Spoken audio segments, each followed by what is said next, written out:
Hello student, কেমন আছো সবাই? তোমাদের এডমিশন পথযাত্রাকে আরো এক ধাপ এগিয়ে নেওয়ার জন্য আমি মুন্না হাজির হলাম নতুন কোনো একটা কোশ্চেন নিয়ে। আজকে আমরা আলোচনা করব ঢাকা ইউনিভার্সিটির বি ইউনিটের 2020-21 সেশনের ইংলিশ কোশ্চেনটুকু নিয়ে।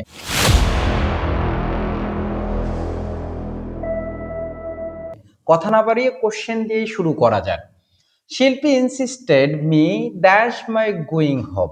এটা অ্যাপ্রোপ্রিয়েট প্রিপোজিশন থেকে আসছে, এখানে বোঝানোর কোনো কিছুই নাই। ইনসিস্টেড এরপর অন বসে জেদ করা অর্থে, তার মানে শিল্পী insisted me on my going home. ঠিক আছে, পরের কোশ্চেনে আসা যাক। The peace movement tends to oppose the dash of dangerous technologies and weapons of mass destruction. আমি বি ইউনিটের স্টুডেন্ট, যারা আর্টসের স্টুডেন্ট আছো তাদের আমি একটা কথা বলবো, তোমরা যদি আসলে ইংলিশে ভালো করতে চাও, ঢাকা ভার্সিটির মতো ভার্সিটিতে তোমার একটা সিট ইনশিওর করতে চাও, তাহলে অবশ্যই ফার্স্ট পেপারটা ভালো করে পড়বা। কারণ বিগত বছরগুলোতে যে কোশ্চেনগুলো আসছে সবগুলো ফার্স্ট পেপার থেকে বেশি আসছে। যেমন এই কোশ্চেনটা ফার্স্ট পেপার থেকে, তোমাদের নতুন সংস্করণ করা বইয়ের মধ্যে এটা নাই, কিন্তু আগে পিস মুভমেন্ট নামে একটা লেসন ছিল, সেই লেসন থেকে হুবাহু এই লাইনটা কপি করছে। The piece movement tend two oppose the proliferation. Proliferation মানে বিস্তার, প্রলিফেরেশন মানে কি? বিস্তার। হ্যাঁ, বিস্তার। স্মাগলিং মানে চোরাকারবারি করা। এক্সটারমিনেশন মানে ধ্বংস করা। ধ্বংস করা। আর তোমরা জানো মিনিমাইজেশন মানে কি? তোমরা একটু কমেন্ট সেকশনে জানাই দিও। তাহলে আনসার কোনটা হবে? প্রলিফেরেশন। এটা একদম হুবাহু আমাদের ফার্স্ট পেপার বই থেকে আসছে। His friend accused him of spilling the beans. এই স্পিলিং দ্য বিনস এটা একটা ইডিয়ম ফ্রেজ। ইডিয়ম ফ্রেজ পড়বা, ইউজ করবা, তোমার ইংলিশটা আরো স্মার্ট হবে। বুঝছো বিষয়? এই স্পিলিং দ্য বিনস মানে হচ্ছে revealing the secret. Revealing the secret মানে কি? গোপন কথা প্রকাশ করা, গোপন কিছু প্রকাশ করাকে বলা হয় স্পিলিং দ্য বিনস। ঠিক আছে, এরপরে আসো। Change into reported form. I will have a cup of T, my friend shed, because I am not hungry. তাহলে এটা মূলত খুবই একটা মজাদার গল্প আছে।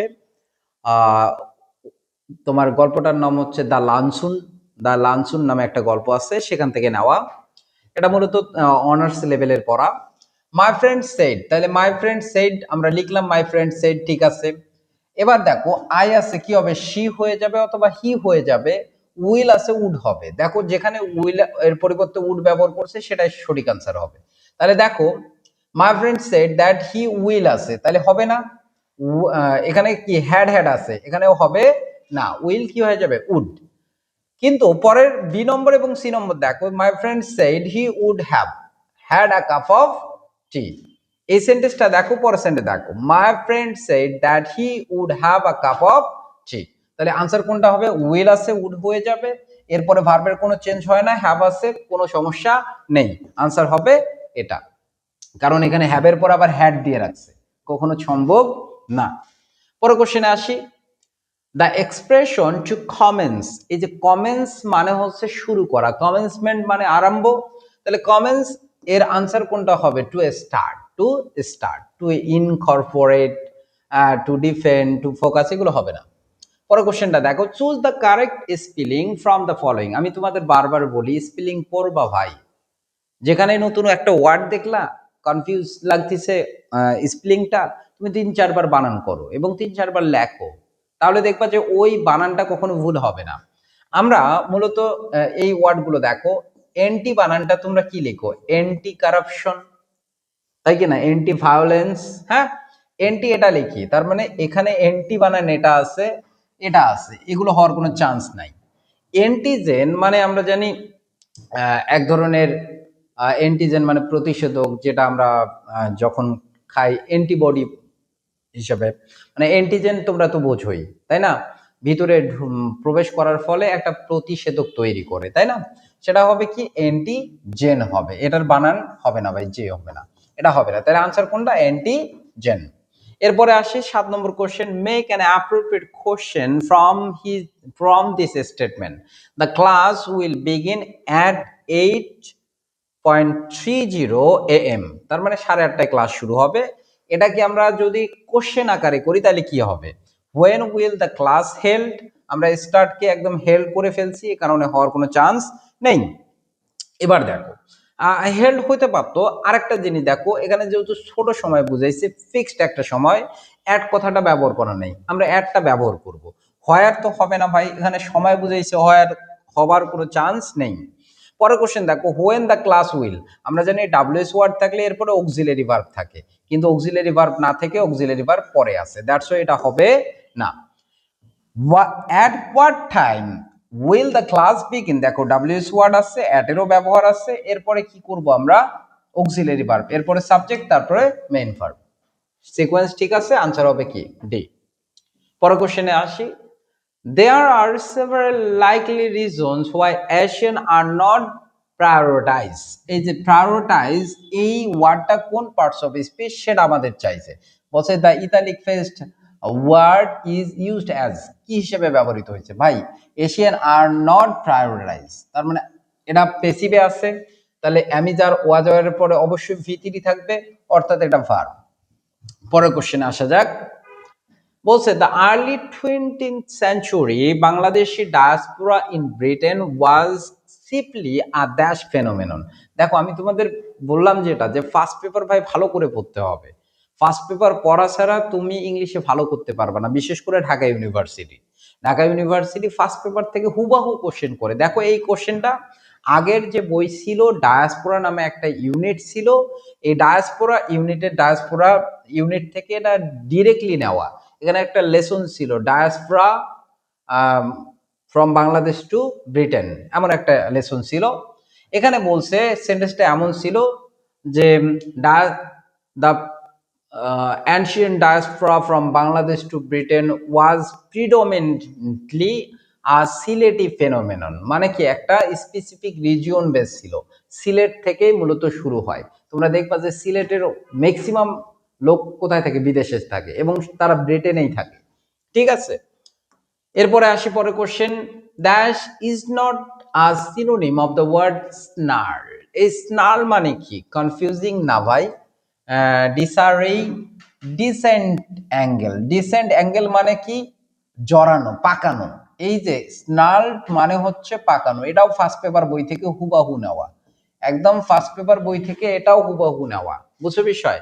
পরের কোশ্চেনে আসি, পরের কোশ্চেন কি বলছে, Elizabeth unwillingly আন্ডারটুক the sea voice, passive করতে বলছে, প্যাসিভ করার নিয়ম কি, আমরা প্রথমে অবজেক্ট দেখবো, অবজেক্ট কোনটা, দা সি ভয়েস, ভয়েস মানে যাত্রা, আমরা ট্রাভেল বলি এর সিনোনিম ভয়েস, জার্নি বলি সিনোনিম ভয়েস, তাহলে দা সি ভয়েস পাস্ট টেন্স অবশ্যই ওয়াজ হবে, তাহলে ওয়াজ, এরপরে ভার্বের ভি3 আন্ডারটেক আছে, কি হবে, আন্ডারটেকেন লিখলাম, বাই এলিজাবেথ আনউইলিংলি, কোথায় আছে দেখো তো, দ্য সি ভয়েস হ্যাড হবে না ভাই, তাহলে আনউইলিংলি এটা এটা কোনো হবে না, ইজ হবে না কারণ পাস্ট টেন্সে আছে, তাহলে আনসার কোনটা হবে, এ নম্বর, the sea voyage was undertaken by Elizabeth unwillingly. 11 নম্বর কোশ্চেন দেখো, the idiom which is not related to concept a positive attitude, বলছে কোন ইডিয়ম ফ্রেজটা পজিটিভ কিছু বোঝাচ্ছে না, অর্থাৎ নেগেটিভ কিছু বোঝাচ্ছে, যেমন দেখো বলছে সৌর গ্রাপস মানে আঙ্গুর ফল টক, যেটা পাওয়া যায় না, যার কাছে পাত্তা পাওয়া যায় না সে খারাপ, এমন কথাই আমরা বলি, তাই কি না, তার মানে এটা নেগেটিভ কিছু বোঝাচ্ছে। গেট আপ অ্যান্ড গো বলছে শক্তি উদ্যম, এটা পজিটিভ জিনিস বোঝাচ্ছে। এরপরে বলছে শর্ট ইন দ্য আর্ম, তার মানে কি, এটা যে জিনিসটা উদ্যম যোগায়, উৎসাহ যোগায়, সেটাকে আমরা বলি শর্ট ইন দ্য আর্ম। এরপরে সেন্টে দেখো রোজ টিন্টেড গ্লাসেস, রোজ টিন্টেড গ্লাসেস মানে কোনো কিছুর ভিতরে ভালো কিছু দেখা, সেটাকে বলা হয় রোজ টিন্টেড গ্লাসেস, ঠিক আছে। তাহলে এটা হবে না আনসার, আনসার হবে কোনটা, এটা, কারণ এটার মধ্যে নেগেটিভ কিছু আমরা পাচ্ছি। এরপরের কোশ্চেন দেখো, it has made it possible for people all over the planet to reach out and touch someone, এখানে মূলত ডাব্লিউ ডাব্লিউ কে বুঝাইছে ওয়ার্ল্ড ওয়াইড, এই ডাব্লিউ কে বুঝাইছে। কারণ এটা মূলত ফার্স্ট পেপারের একটা question, first paper technology unit থেকে আসছে, ডাব্লিউ কে বুঝাইছে। পরের কোশ্চেনে আসা যাক, বলছে mechanical organisation should not be related to dash. দেখো এটাও ফার্স্ট পেপারের কোশ্চেন, তোমরা অন্য কিছু দিতে পারতা, বার্চার হাউস, হ্যাঁ, ইউনিভার্সিটি, ওয়ার্কশপ, ওয়্যার হাউস, কোনটা দিবা? দেখো এটা হবে ইউনিভার্সিটি, কারণ রবীন্দ্রনাথের একটা লেখা ছিল ফার্স্ট পেপার বইয়ের মধ্যে, তো ওখানে বলা হয়েছে যে our university should not be our university should not be turned into a mechanical organization. Our university should not be turned into mechanical organization, a mechanical organization. তাহলে এখানে কার সঙ্গে রিলেটেড? এটা ইউনিভার্সিটির সঙ্গে। বুঝাইতে পারছি? Should not related two university মানে mechanical organisation ইউনিভার্সিটির সঙ্গে রিলেটেড হওয়া উচিত নয়। পড়বে, মুখস্থ করবে, তারপরে ভালো রেজাল্ট করবে এমন অর্গানাইজেশন বা ইনস্টিটিউশন হওয়া উচিত নয়। বলছে poetry in every language celebrates beauty and truth dash. বলছে so does art, so as art, as well as art, why not art.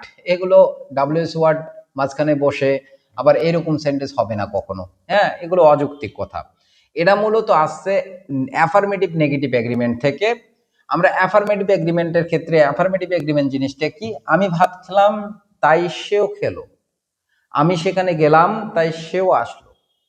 আমি যদি বলি আমি ছবি পছন্দ করি, আমি ছবি উঠানো পছন্দ করি, সেও করে, এই যে এটাকে বলা হয় পজিটিভ এগ্রিমেন্ট। আবার নেগেটিভ এগ্রিমেন্ট জিনিসটা কি? সে কপি পছন্দ করে না তাই আমিও করি না, এইগুলোকে নেগেটিভ এগ্রিমেন্ট বলা হয়। তাই এগুলোর ক্ষেত্রে একটা নিয়ম আছে যে আমরা সো অথবা টু অথবা অলসো, এই নেগেটিভ এগ্রিমেন্টের ক্ষেত্রে এগুলো আমরা পজিটিভ এগ্রিমেন্টের ক্ষেত্রে বসাই, সো টু অলসো, এগুলো পজিটিভ এগ্রিমেন্টে বসে। এখন সো যদি মাঝখানে যদি বসাই, এরপরে আমাদের অক্সিলারি ভার্ব বসাইতে হয়, কি বসাইতে হয়? অক্সিলারি ভার্ব, এরপরে সাবজেক্ট বসাইতে হয়। দেখো তো, সো আছে, এরপরে অক্সিলারি ভার্ব, তারপরে সাবজেক্ট। মানে প্রত্যেক ভাষার কবিতা সৌন্দর্য এবং সত্যকে উপস্থাপন করে, ঠিক শিল্প একই কাজটাই করে। তাহলে আনসার কি হবে? So does art. এই ছিল আমাদের ঢাকা ইউনিভার্সিটির আজকের কোশ্চেন সলভ ক্লাস। তোমাদের যদি ক্লাস ভালো লেগে থাকে অবশ্যই কমেন্ট সেকশনে কমেন্ট করে জানাবা, এবং তোমাদের জন্য আর কি কি ক্লাস নিয়ে আসতে পারি সেটা অবশ্যই কমেন্ট করে জানাবা। আমি তোমাদের সেই টপিকের উপর ক্লাস নেব ইনশাল্লাহ। ভালো থাকো, সুস্থ থাকো, আল্লাহ হাফেজ।